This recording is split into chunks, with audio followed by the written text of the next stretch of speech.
Memento mori é uma expressão latina que podemos traduzir como lembre-se de que você vai morrer, lembre-se da morte, ou lembre-se de que você é mortal. Independente de qual versão você adote, o sentido da frase ainda é o mesmo, um lembrete da certeza da morte, mas não de uma forma tortuosa, mas como algo que você deve se lembrar porque faz parte de nossa existência. Postergar a aceitação do evento mais indubitável da vida só gera problemas. Pois bem, enquanto eu estudava um pouco mais sobre o Memento Mori, me veio aquela animação do Tim Burton na cabeça, A Noiva Cadáver.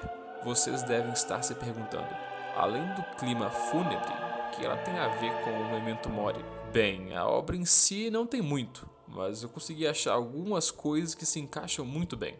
Todos nós sabemos que a sonoplastia do filme é ótima, mas eu vou ressaltar uma música em particular, a chamada Remains of the Day. Quando Victor vai para o mundo dos mortos após pedir, não sabendo o que estava pedindo, a mão da Emily em casamento, ele pergunta por explicações sobre o que estava acontecendo, então começam a cantar a música que eu disse, Remains of the Day. Um trecho dela eu vou ler aqui, vocês não querem me ouvir cantando. Vai chegar sua vez, a morte virá, não importa o freguês. Você pode até se esconder e rezar, mas do funeral não irá escapar. Vou contar a história melancólica demais de uma noiva cadáver sedenta de paz. Vai chegar sua vez, a morte virá, não importa o freguês. Você pode até se esconder e rezar, mas do funeral não irá escapar.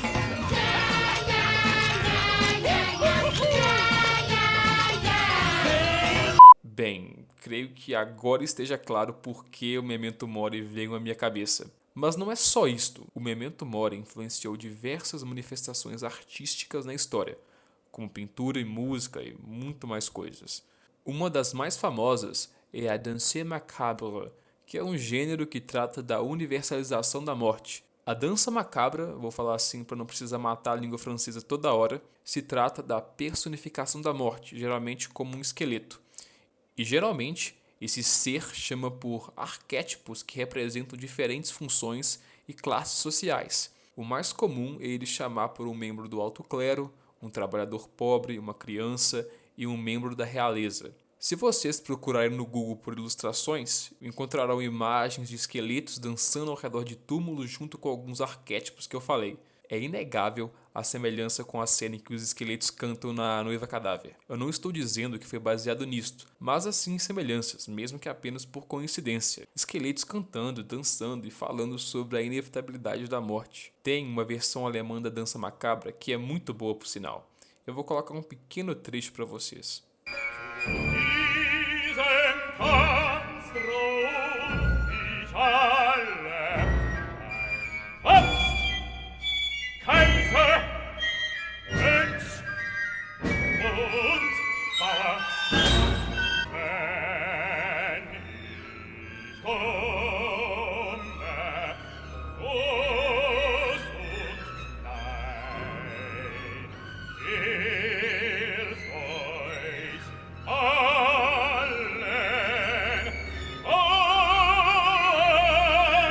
Aliás, esta foi a música que coloquei no meu último vídeo postado aqui no canal. O vídeo se chamava Simbologia Cristã na Primeira Abertura de Death Note Parte 2, onde eu analisava as referências na música da abertura. O link está na descrição, no comentário fixado e no card aqui em cima. Confiram. Lá pro final do filme agora, o Victor, já de volta ao mundo dos vivos, diz a Emily que cumprirá sua promessa de se casar com ela. Para isso, ele teria de repetir os votos de casamento no mundo dos vivos e morrer bebendo veneno no meio do processo.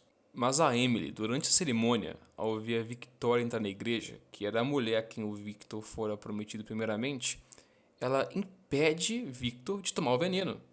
Emily, a noiva cadáver, neste momento, acaba aceitando a morte passada e desprende-se da obsessão do casamento e torna-se livre, e também por ter descoberto quem era o seu assassino. Essa liberdade, esse desprendimento, é simbolizado pela cena em que seu corpo se desintegra e vira um grupo de borboletas que voam sobre o céu iluminado pela luz da lua. Poderíamos dizer também que esta é uma espécie de memento mori, mas ao invés de nós que temos isto como algo ainda por vir, ela teve de lembrá-lo como algo pelo qual ela já passou. Ao livrar-se da obsessão de se casar, esta adquirida por ela ter sido morta pelo seu pretendente, ela se liberta e aceita a morte como seu destino final. Antes de eu me despedir, quero dar um pequeno aviso. Se tudo der certo, o nome do canal será alterado amanhã mesmo. Eu não gosto muito do atual nome, o que eu vou colocar, apesar de ser meio estranho, é do meu agrado. Se gostou, deixa o like. Se não gostou, deixa o dislike. E é isto. Fiquem com Deus. Você vai morrer.